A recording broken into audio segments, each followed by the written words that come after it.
Halo, Assalamualaikum warahmatullahi wabarakatuh. Kembali lagi bersama saya, Teguh Imam Perdana Sebakti, mahasiswa Magister Pendidikan Dasar Universitas Terbuka. Nomor induk mahasiswa 501573565. Dalam mata kuliah Studi Komparatif Pendidikan Dasar di berbagai negara. Video kali ini dibuat untuk menjawab pertanyaan pada diskusi 7 yang merupakan pendalaman materi dari diskusi 6 dengan tema gender dalam pendidikan dasar.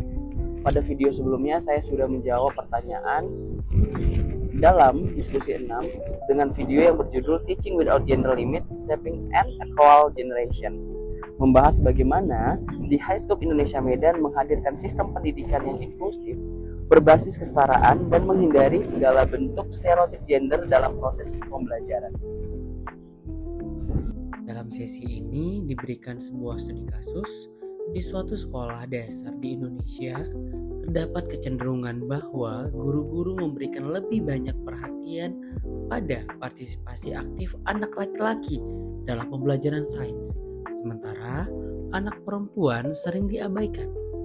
Hal ini terlihat dari alokasi waktu diskusi, pemilihan murid untuk tampil di depan kelas, serta dukungan terhadap kegiatan ekstrakurikuler yang dianggap lebih cocok untuk anak laki-laki. Akibatnya, banyak siswa-siswi merasa kurang percaya diri dan kehilangan motivasi dalam pembelajaran sains. Pertanyaan pertama, praktik dan nilai di High Scope Indonesia Medan. Sebagai guru di Sekolah High Scope Indonesia Medan, saya ingin menegaskan bahwa pendidikan bukan ajang kompetisi antar siswa, melainkan proses pengembangan diri. Kami mendorong siswa untuk berkompetisi dengan diri mereka sendiri dalam hal kemajuan, keterampilan, dan karakter. Di High Scope Indonesia Medan, kami percaya bahwa setiap anak adalah unik dan tugas pendidik adalah mendampingi mereka tumbuh sesuai dengan potensi masing-masing, bukan membandingkan mereka berdasarkan gender, agama, suku, atau latar belakang sosial.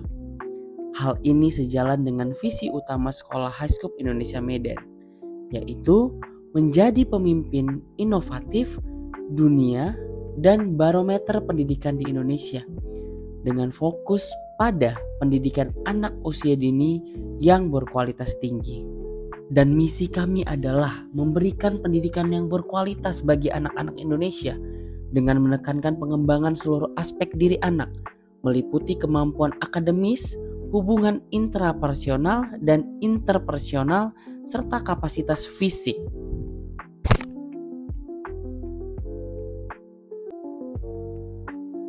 Dengan visi dan misi tersebut, kami mengimplementasikan pembelajaran berbasis proyek yang bersifat inklusif dan tidak membedakan gender, di mana siswa laki-laki dan perempuan bekerja sama secara setara, baik dalam kelas, presentasi, maupun kegiatan ekstrakurikuler.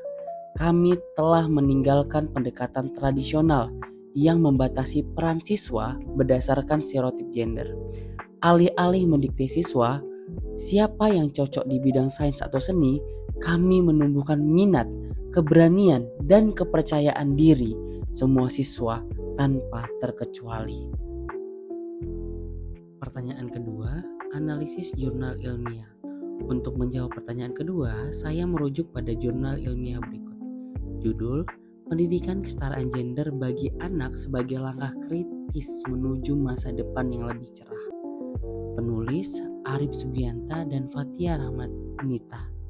Jurnal El Hamra, Kependidikan dan Kemasyarakatan, volume 9, edisi 1 tahun 2024. Pendahuluan atau rumusan masalah, jurnal ini membahas bagaimana bias gender yang sudah melekat sejak dini, termasuk di sekolah dasar, mempengaruhi cara guru memperlakukan siswa dalam bidang-bidang tertentu, seperti sains.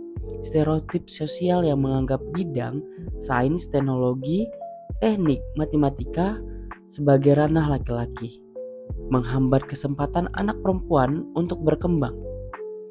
Penelitian ini memandang bahwa untuk mengatasi ketimpangan tersebut, pendidikan kesetaraan gender harus diintegrasikan sejak dini, guna membentuk pola pikir yang lebih adil dan inklusif dalam proses belajar. hasil dan pembahasan melalui lensa psikologi perkembangan. Penelitian ini menunjukkan bahwa pendidikan kesetaraan gender berdampak langsung pada 1. Perkembangan kognitif dan identitas diri siswa. 2. Kesehatan mental dan kepercayaan diri anak perempuan. 3. Kemampuan anak untuk berpikir kritis dan menolak stereotip sosial. 4. Serta membentuk karakter inklusif yang menghargai keberagaman. Pendidikan yang memperhatikan kesetaraan gender sejak dini bukan hanya mengatasi diskriminasi, tetapi juga mempersiapkan generasi masa depan yang lebih adil, empatik, dan siap menghadapi tantangan global. Sebagai penutup dari kasus dan analisis jurnal tersebut, kita belajar bahwa bias gender dalam pendidikan, terutama di pembelajaran sains, adalah persoalan yang serius yang membutuhkan kesadaran dan komitmen kolektif untuk diatasi. Kami di Sekolah High School Indonesia Medan telah berhasil untuk memecahkan dan keluar dari permasalahan tersebut. Karena kami sadar sebagai pendidik, kami memiliki tanggung jawab moral dan profesional untuk menciptakan ruang belajar yang bebas stereotip, mendorong semua anak untuk berkembang, dan memberi ruang yang sama untuk semua suara, laki-laki maupun perempuan. Karena pada akhirnya, kesetaraan bukan tentang membuat semua anak menjadi sama, tetapi memberi mereka hak dan dukungan yang sama untuk menjadi dirinya sendiri. Demikian yang bisa saya sampaikan untuk menjawab soal pada diskusi 7. Atas perhatiannya saya ucapkan terima kasih.